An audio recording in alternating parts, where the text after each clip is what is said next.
ప్రధానమైనటువంటిది అసలు ప్రపంచంలో నాకు గుర్తుండి నాకు తెలిసి ఎదురు జీతం ఇచ్చి జీతం నిలవాలి జీతం లేకుండా చేసేటువంటి ఏకైక వృత్తి దానికి తెలిసి ప్రపంచంలో జర్నలిజం, అందులోనూ మన రాష్ట్రం మన దేశంలోనే ఉన్నట్టుంది. ఎందుకు మాట్లాడుతున్నానంటే ఇక్కడ చాలా మంది జర్నలిస్టులు, దాదాపు 90% మంది జర్నలిస్టులకి జీతాలు లేకుండా ఎదురు 24 గంటలు. సహజంగా ఏదైనా వృత్తికి ఒక 8 గంటల పని విధానం ఉంది. జర్నలిస్ట్ వృత్తికి 24/7 365 నాన్ స్టాప్ ఎక్స్ప్రెస్, అవసరమైతే విశ్వం కాదు దాదాపు అంతరిక్షం మొత్తం కూడా తిరిగి రావచ్చు మనం. అట్లాంటి పరిస్థితి జర్నలిజానికి మాత్రమే ఉంది. నిజంగా వెంకట్రావు గారు కావచ్చు, లేకపోతే మన ఆంజనేయ సార్ కూడా చెప్పారు మనం 4th ఎస్టేట్ అని. మనం 4th ఎస్టేట్ అనగానే అలా ఒక డబ్బులు తెచ్చుకుంటాం, కానీ వాస్తవానికి 4th ఎస్టేట్లో మనం ఉన్నాం అనేది పెద్ద ప్రశ్న. ఎందుకంటే సహజంగా 4th ఎస్టేట్ అంటే పొలిటికల్ మిగతా వాళ్ళందరికీ భయపడినది ఇదిగా, అందరికంటే ఎక్కువ జర్నలిస్టులు చూసి భయపడతారు. కానీ జర్నలిస్టులు చూసి భయపడ్డట్టు మాత్రమే అనిపిస్తారు. అది వాళ్ళ అవసరం కోసం వాళ్ళ అవసరం తెచ్చుకున్న తర్వాత మనల్ని ఎక్కడ ఉంచాలో అక్కడే ఉంచుతారు. సహజంగా బంగారపు చెప్పులు వేసుకున్న తర్వాత బంగారపు చెప్పులు అయినప్పుడు కూడా బంగారం మెళ్ళ వేసుకుంటూ ఒంట్లో పెట్టుకుంటూ బంగారపు చెప్పులు వేసుకుంటూ ఇంటి బయట వేసిపోతాం. జర్నలిస్టులు కూడా ఉన్న ప్లేస్ని దృష్టిలో పెట్టుకొని వాడు అవసరాన్ని దృష్టిలో పెట్టుకొని మాత్రమే పొలిటీషియన్లు, ఆఫీసర్స్, మిగతా వ్యవస్థలు కానీ మనం ఉపయోగించుకుంటాయనేది స్పష్టం. కానీ సోషల్ మీడియా రాక కలిగి జర్నలిజానికి, సోషల్ మీడియా వచ్చిన తర్వాత జర్నలిజానికి మధ్య అత్యంత వైరుధ్యం స్పష్టంగా కనబడతా ఉంది. ఒకప్పుడు వార్త మీడియాలోనో, ఒక పేపర్లోనో, ఒక టీవీలోనో వస్తేనే వార్త. ఈరోజు వార్తను ఎవడు దాచి పెడదామన్నా 150 కోట్ల మంది ప్రజల్లో ఎవడో కూడా దాన్ని బయటికి తీసుకొస్తాడు. కాబట్టి వార్తను దాద్దామన్నటువంటి ప్రయత్నం ఎవ్వరూ చేయలేరు. దానికి 2 ఇన్సిడెంట్స్. ఒకటి విజయవాడలో జరిగినటువంటి ఒక లాకప్ డెత్ కావచ్చు, రెండవది రాజమండ్రిలో జరిగినటువంటి డాక్టర్ ప్రియాంకకు సంబంధించినటువంటి ఇన్సిడెంట్ కావచ్చు. ఈ 2 ఇన్సిడెంట్ని దాద్దామని చాలా మంది ప్రయత్నం చేశారు. ఇందులో జర్నలిస్టులు కూడా ఉండటం మన దౌర్భాగ్యం. కానీ అది ఎలా అని ఆగిందా? అది రాష్ట్రంలో రాజకీయ ప్రకంపనలకి కేంద్ర బిందువులైన. అంటే నేను ఈ విషయాన్ని ఎందుకు చెప్తానంటే, జర్నలిస్ట్ అనేవాడు ఎంత శక్తివంతమైన వాడు అని మనం అనుకుంటాం. కానీ సొసైటీలో ఫోన్ ఉన్న ప్రతి ఒక్కడు కూడా జర్నలిస్టే.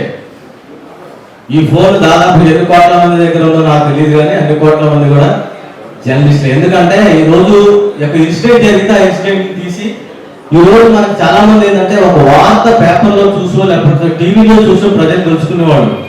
ఇప్పుడు ఎలక్ట్రానిక్ మీడియా అయినా, ప్రింట్ మీడియా అయినా, సోషల్ మీడియా చూసి వార్త రాస్తుంది.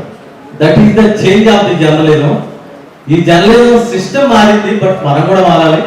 నేను ఎందుకు మాట చెప్తాను అంటే, యాక్చువల్గా మనం పనిచేస్తున్నాం జీతం లేకుండా వ్యవస్థలకి, సంస్థలకి డబ్బులు ఇచ్చుకుంటూ, మనం భార్య పిల్లలకి జబ్బు చేసిన దానికన్నా కూడా సొసైటీకి ఏదో జబ్బు చేస్తే అంత పిల్లలు ఇంట్లో వదిలేసిపోతాం. కానీ మనకి మన కోసం చేసేటువంటి కొన్ని పనులు మనకు ఉన్నాయి. మనందరికీ చాలా ఇది 2 సంవత్సరాల గత సమావేశానికి కూడా నేను ఇదే హాల్లో జరిగిన సమావేశానికి వచ్చాను, మళ్ళా ఇదే హాల్లో జరుగుతున్నటువంటి సమావేశానికి కూడా హాజరయ్యాను. నేను ఎందుకు చెప్తాను అంటే, చాలా మంది మనం గర్వంగా చెప్పొచ్చు, ఒక 2-3 ఇష్యూస్లో మనం కాళ్ళ దగ్గరేసి మన ఆర్గనైజేషన్ చెప్పొచ్చు. ఒకటి ఏంటంటే, జర్నలిస్ట్కి సంబంధించినటువంటి హెల్త్ కార్డు ఈరోజు మీ అందరి జేబుల్లో ఉందంటే దానికి కృషి, కర్త, కర్మ, క్రియ అంతా మనం చేశాం. కానీ మనం ఎవరో చెప్పం, మనం దాన్ని ఉపయోగించుకోవడం కూడా ఉపయోగించుకోవట్లేదు. రెండోది ఏంటంటే, bus pass, free bus pass కూడా గతంలో ఉంది, తర్వాత ఏసీ బస్ పాస్ కూడా మనం మార్చే ప్రయత్నం చేసినప్పుడు కిరణ్ కుమార్ రెడ్డి గారి టైంలో బొత్స సత్యనారాయణ గారు ట్రాన్స్పోర్ట్ మినిస్టర్గా ఉన్నప్పుడు కూడా మనకు హెల్ప్ చేశారు. కానీ ఇష్యూస్ కోసం ఎందుకు చెప్తానంటే, ఇప్పుడు ప్రధానమైనటువంటి సమస్యలు జర్నలిస్ట్కి హెల్త్ ఒకటి, బస్ పాస్ ఒకటి, అందరికన్నా ముఖ్యమైనది ఏంటంటే ఇళ్ల స్థలాలు ఒకటి. ఇళ్ల స్థలాల సమస్యకి సంబంధించి నాకు తెలిసి రాజశేఖర రెడ్డి గారి హయాంలో మాత్రమే వచ్చింది.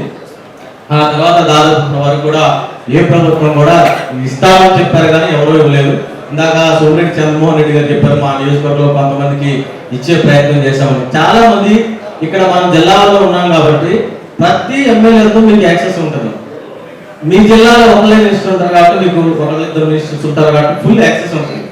మీరు అందరూగా వెళ్ళి కనుక మీరు ఒత్తిడి చేయగలిగింది. రెండోది ఏంటంటే, మీరు పనిచేస్తున్నటువంటి నియోజకవర్గంలో గవర్నమెంట్ ల్యాండ్ ఆడడంలో చూసుకోండి.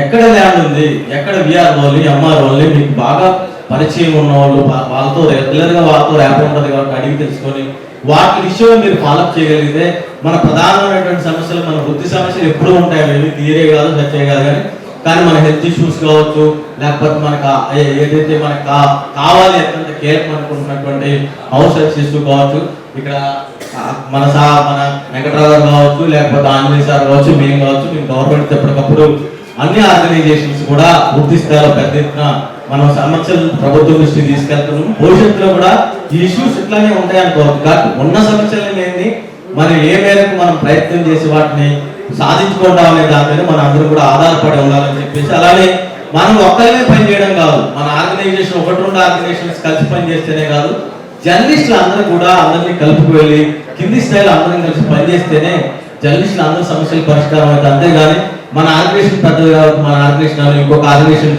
ఆర్గనైజేషన్ మధ్యలో ఎప్పుడూ ఉంటుంది, కానీ కలిసి పనిచేయాల్సినటువంటి అవసరం మాత్రం ఉంది. కాబట్టి మన సమస్యల పరిష్కారం కోసం జిల్లా స్థాయిలో, నియోజకవర్గాల స్థాయిలో మన అందరం కలిసి ఉండటం ఎంత ముఖ్యం. మనం అందరం కలిసి కూడా మన ఇష్యూస్ ఏవైతే ఉన్నాయో వాటిలందరి మీద కూడా మీరందరూ కూడా కలిసి కృషి చేసి వాటిలన్నిటి కూడా మీకు కావాల్సినటువంటి సమస్యల్ని మీరే పోరాడి సాధించుకుంటారని, కేంద్ర రాష్ట్ర స్థాయి నుంచి అయితే మేము ఎప్పుడు కూడా మీకు ఏ సమస్య వచ్చినా రాష్ట్ర స్థాయిలో నుంచి మీకు ఎలాంటి సహాయ సహకారాలు కావచ్చు వచ్చినా కూడా మేము అందించడానికి సిద్ధంగా ఉన్నాం. మీరు అందరూ కూడా కొత్తగా ఎన్నిక కాబోయేటువంటి 2 జిల్లా కమిటీలు కూడా ముందుగానే మీకు అభినందనలు తెలియజేస్తున్నాం. Thank you very much.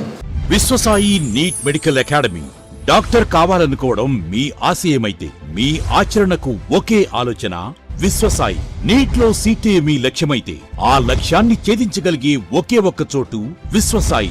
విద్యార్థుల ఆశయాన్ని, తల్లిదండ్రుల కలలు నిజం చేసుకోవడానికి నిజమైన మార్గమే విశ్వసాయి నీట్ మెడికల్ అకాడమీ. ఎందుకంటే స్థాపించిన సంవత్సరం నుంచి ఎందరో విద్యార్థుల్ని డాక్టర్లుగా మార్చి వారి ఆశయాన్ని చేరువ చేసిన విద్యా సంస్థ విశ్వసాయి. అనతి కాలంలోనే 1200కు పైగా మెడికల్ సీట్లు సాధించిన విశ్వసాయి చరిత్ర ఒక ఘనత. అపార అనుభవజ్ఞులైన డైరెక్టర్స్, అత్యుత్తమమైన ఫ్యాకల్టీ, అత్యున్నత ప్రమాణాలతో కూడిన విద్యాబోధన, ప్రణాళికాబద్ధమైన స్టడీ మెటీరియల్స్, ఎటువంటి ఒత్తిడి లేకుండా స్ట్రెస్ ఫ్రీ ఎడ్యుకేషన్ అందిస్తున్న సంస్థ విశ్వసాయి నీట్ మెడికల్ అకాడమీ. అందుకే నీట్ లో సీట్ సాధించాలంటే the one and only choice Viswasai NEET medical academy. 2027 NEET long term అడ్మిషన్లు ప్రారంభమైనవి. సంప్రదించండి Viswasai NEET medical academy, Nellore, Tirupati.